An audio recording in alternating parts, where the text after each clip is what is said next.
Alright mga kaibigan, nandito na naman po tayo sa isang reaction video. May panonoorin na naman po tayo at ating bibigyan ng reaksyon galing sa Pinas News Insider. Hala, ayaw itong ipalabas ng bias. May masamang mangyari kay BP Sara.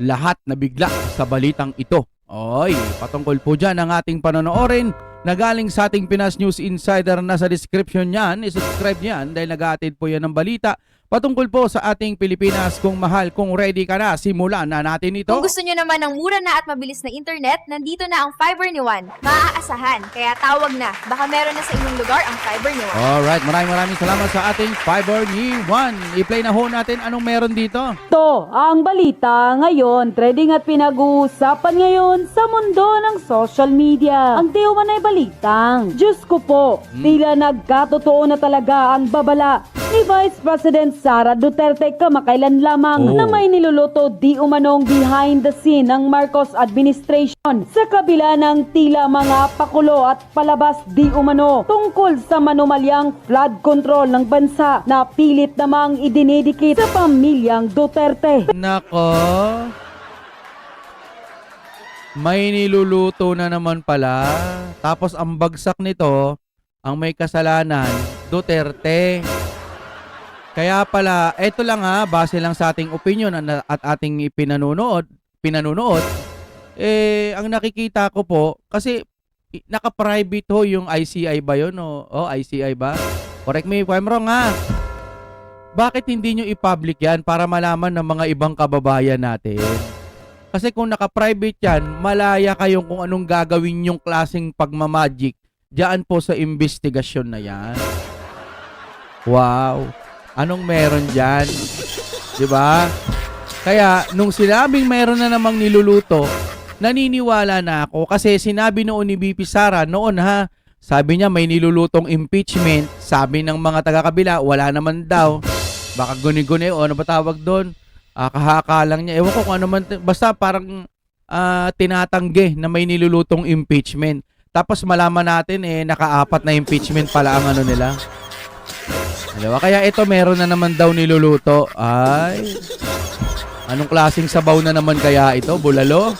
Tingnan natin ha. Pero bago ang lahat, kung bago ka pa lamang sa aming channel, please huwag kalimutang mag-like, subscribe at i-click ang notification bell para mas maging updated ka pa lalo sa lahat pa ng bagong video na i-upload namin. At ito na nga mga kababayan, tila unti-unti nang nalalantad ang lahat at kumukonekta sa mga pasaring ni Vice President Sara Duterte na tila may nilulutong behind the scenes di umano ng Marcos administration. Ayon sa ilan, tila masamang balita ito mga kababayan, lalong-lalo na sa mga Duterte dahil tila nagkatotoo na ang ibinunyag kamakailan lamang ni Senator Amy Marcos na kung ma-appoint si Boying Rimulya sa ombudsman ay ipapakulong di umano ang Vice President Sara Duterte at taplakan ng samut-saring kaso. Ito'y ayon sa ibinunyag ni Senator Amy kamakailan lamang. Ang galing Duterte pa rin ang target nila samantalang isang damukal na bilyon-bilyon na pondo ang nawawala ng dahil sa mga flood control. Pero ang nakikita natin na kay BP Sara pa rin sila nakatutok na gusto nilang pabagsakin. Ang galing. Ang dagdag pa ng bagong ombudsman, wala siyang papanigan at bubuksan din daw niya ang committee report ng Kamara kaugnay ng confidential funds ni Vice President Sara Duterte. Okay, pero nasa na yung sabong? Yung mga nabiktima ng sabong, hindi nyo na ba itutuloy? Parang diversion din kasi yun no? Pinag-usapan yung sabong-sabong. Umasa naman itong mga magulang ay mga biktima ng mga, ano ba tawag dito? Yung mga naulila. No, kinalulungkot to natin yung nangyari, pero yung ginawa nilang investigasyon, base lang sa opinion ko ha, parang wala lang, parang kunwari investigasyon para may malihis. Ewan natin kung anong nangyari, pero ba't bigla na walang nawala yung sabong-sabong na yan? Sinipe nila naging usap-usapan tapos biglang nawala na, no? Kasi may flood control. Ngayon, panibago na naman ito. Alam nyo mga kapatid, hindi lahat ng matatalino mababait. May mga matatalino ginagamit nila sa kasamaan para lang may pabagsakin. Sino kaya yung mga yun? Marahil, nandiyan na yan Actually, nandiyan na naman sa ombudsman ang mga report na yan. At bubuklatin natin, pag-aaralan, at tatanungin natin yung mga may hawak doon ngayon. Dapat sang salita dyan, hindi muna natin yan priority. Aanuhin natin yan, sige titignan, pero hindi natin priority yan. Ang priority natin ngayon yung flood control na sandamukal na bilyones ang nawawalang pondo ghost project. Di ba? Dapat ganun eh. Pero wala eh. Parang sabik na sabik talaga nilang banata ng Duterte. No? Mga may hawak at yung may tungkulin na hawakan ng mga kasong yon. Marami na pong mga kritiko, pinagsasalita. Senator Amy Marcos is saying na pag kayo raw po ay naupo, asahan na raw po ang mga kaso laban daw po sa mga Duterte at sa mga alyado ninyo. Alam nyo, nung naging DOJ Secretary ako, ang unang-una kong tinanggal, weaponization ng batas. And it will not be weaponized. Sisiguraduhin ko sa lahat yan. Wala itong sisinuhin. Dapat rin Naalala ko rin yung sinabi niya eh. Hindi makakapasok ang ICC dito. Tama, hindi nga nakapasok. Ang nakapasok doon sa ICC, si Tatay Digong. Oh, di ba? Diskarte din eh, na no? maisa publiko ang salin ng mga opisyal ng gobyerno pero kailangan ng safeguard o guidelines para hindi malabag ang data privacy law. Talagang wala yan. Because, tingnan mo, lahat ng mga baga pa, all evidences point to a conclusion na hindi siya maging independent. Pinilit. Yun nga, pinilit. Oo. Saka with one single purpose. Hindi naman ito ombudsman for the people, parang ombudsman ito against VP Sara Duterte. Tingnan mo, ang daming crimes ngayon, ang daming mga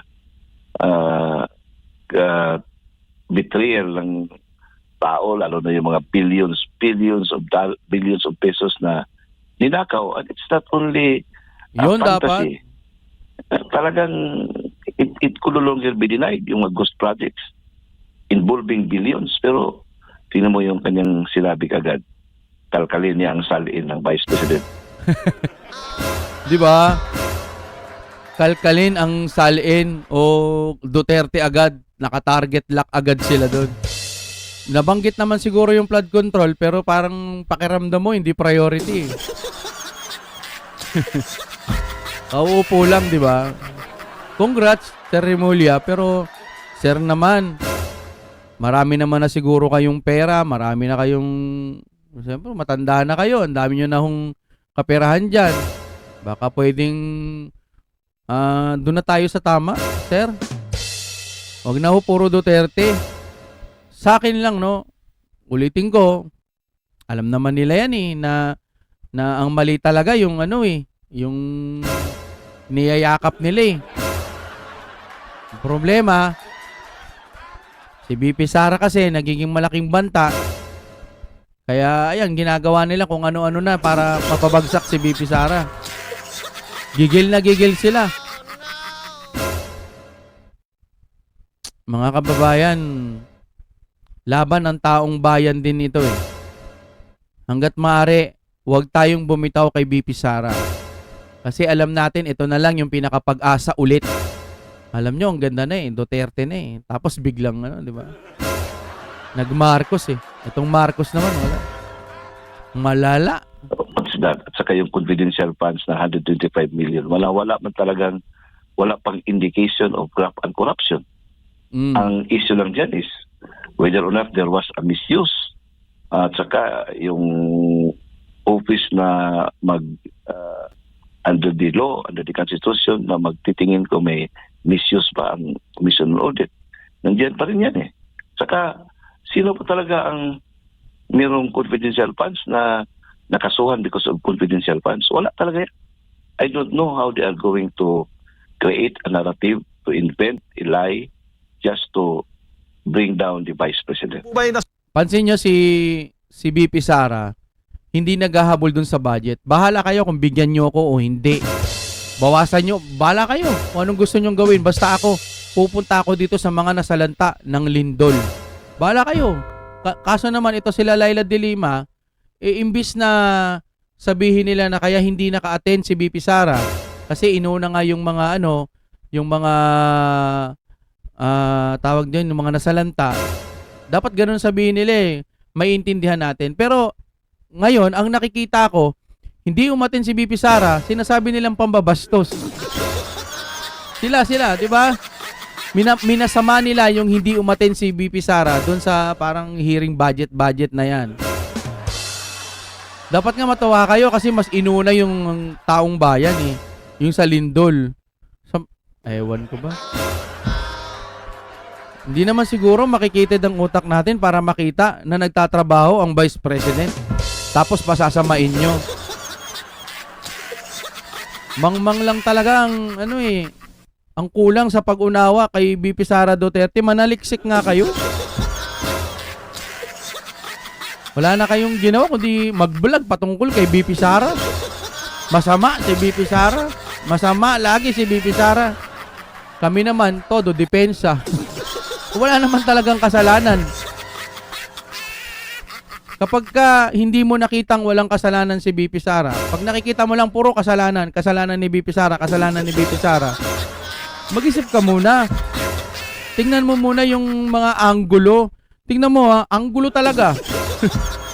Tingnan nyo, bilyon, nawawala. Tapos gusto nyo VP Sara. Flood control, tapos gusto nyo pa imbestigahan yung Davao. Anggulo, di ba? Naglindol, binentahan, bigas. Nagsalita si Auntie Claire, sabihin hindi daw pinamimigay, binibenta daw talaga yun. O edi ilagay niyo sa mga bentahan, huwag sa mga nasalanta. Kasi sa mga nasalanta, relief goods o ayuda ba tawag doon? Oo. Nasaan na yung mga nagbibigay ng ayuda noon? Nung panahon po nung eleksyon. Putik, tulong kayo ng tulong noon. O ngayon, may salanta ng bagyo, ba't hindi kayo napagkakakitaan? Bagyo, lindol, sunog. Ba't hindi kayo magbigay ng mga aik-aik, kung ano-ano, mga ayu-ayuda, tupad, etc. kung ano-ano man? Ba't di kayo magsilutang ngayon? Ano ba yan? Pilipinas kung mahal, wala ho tayong magagawa ngayon kundi magdasal lagi na sana matapos ito. Kasi wala nang pag-asa eh. Na-ombudsman na. Yung blue ribbon, na-school bukol na. Wala na. Yung presidente, hindi niya rin alam kung anong nangyari. Wala itong Pilipinas kung mahal natin. Ang matindi niyan, pinagtatanggol pa nung kabila. Sus Maria Joseph.